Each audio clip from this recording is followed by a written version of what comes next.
Yeah. About that. It's showtime. Welcome to the YATCast. This episode is about tinkering with the Constitution. But first, I would like to give thanks to all my real-life and social media friends who forced me to delve deeper into things, to find the underlying cause.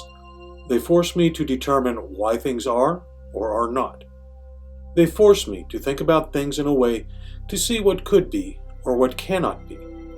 So, let's get started.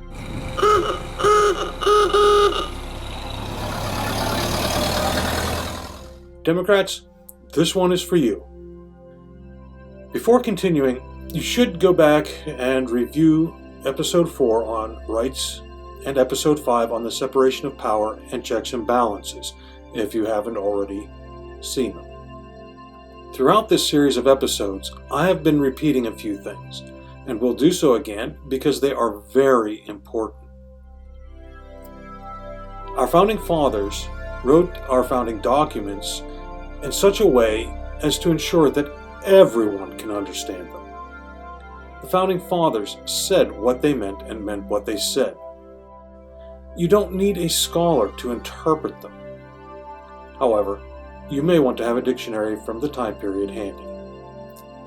The Constitution outlines a separation of power, not just between the three branches of the federal government, but also between the people, the states, and the federal government. The same applies to rights. Why would they do this? One of the reasons they did it this way can be found in grade school, history, and/or civics classes. We had just declared independence from and won a war against a governmental system wherein all power was invested in a single person. Another reason is that our first governmental system, the Articles of Confederation, was an utter failure. So it would have been a Grover Norquist dream because it was so small it could have been drowned in a bathtub. It gave the majority of rights and powers to the states. The people and the federal government were essentially powerless. The Articles of Confederation are not covered in your standard school history or civics classes.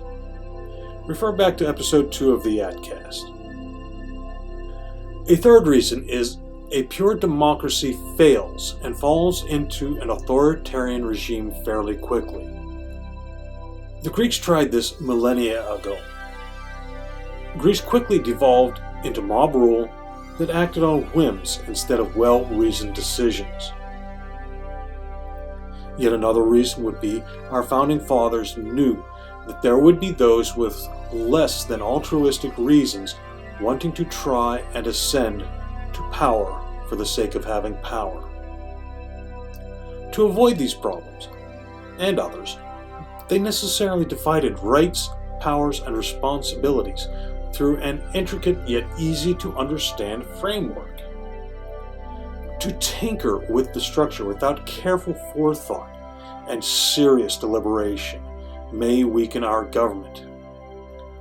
This applies to any system.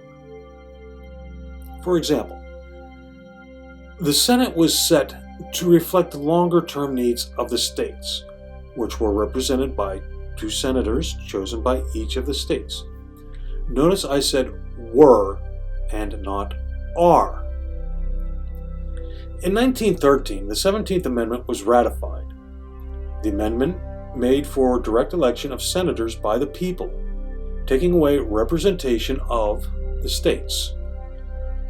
This has weakened our republic. How did it do this? Well, our government was set up to reflect the short-term needs of the people, longer-term needs of the states, and the long-term needs of the nation. Now, it only represents the short-term needs and desires of the people and the long-term needs of the country. There is now an empty space in the Constitution. For many decades, the problem did not become manifest. However, in the last few decades, it has become apparent.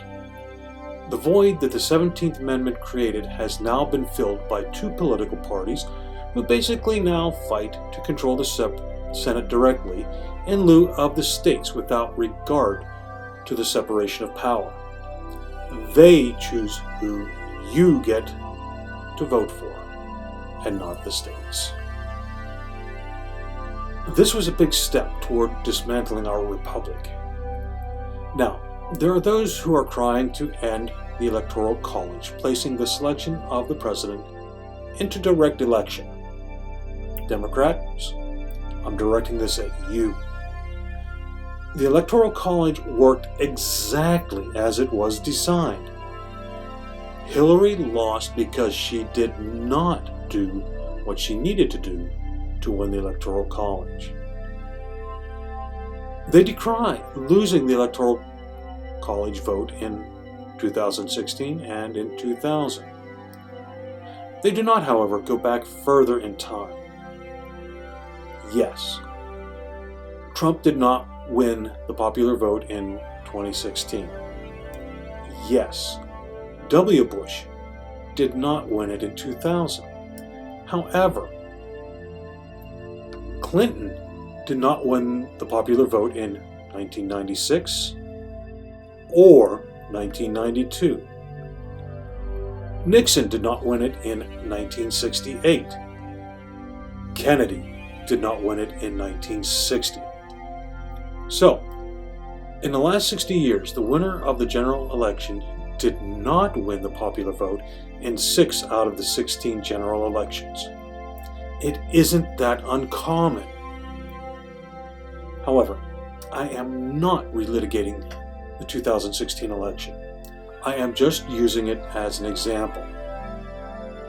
As of 2019, we have two major political parties, with the Democratic Party mustering about 28% of the electorate, and the Republicans comprise about 25%. The rest are either independent or third party. A quick look at the breakdown between rural, which is mostly Republican, and urban, mostly Democratic, gives us about 5/6 of the population living in urban areas, and 1/5 are rural. I've included suburban with urban because they tend to reflect the urban areas more than the rural areas they are near. Our founding fathers feared mob rule as much as they feared a dictator.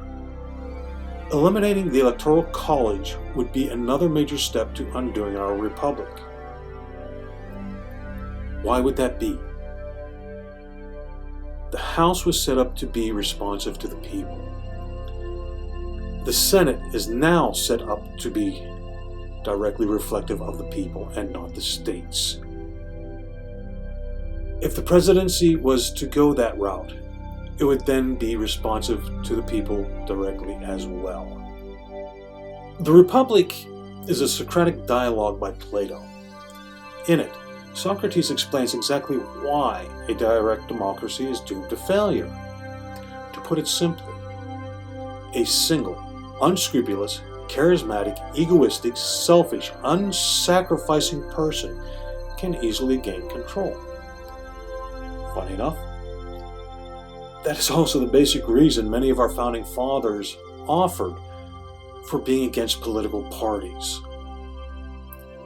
To summarize, any tinkering with the Constitution will drive us further and further away from the republic our country was designed to be. Just don't do it. Thank you for spending some time with me, and I'll see you at the next YATCast. Are you enjoying the YATCast? Be sure to like, share, and subscribe. And consider becoming a patron at patreon.com/YATCast. That's https://www.patreon.com/YATCast.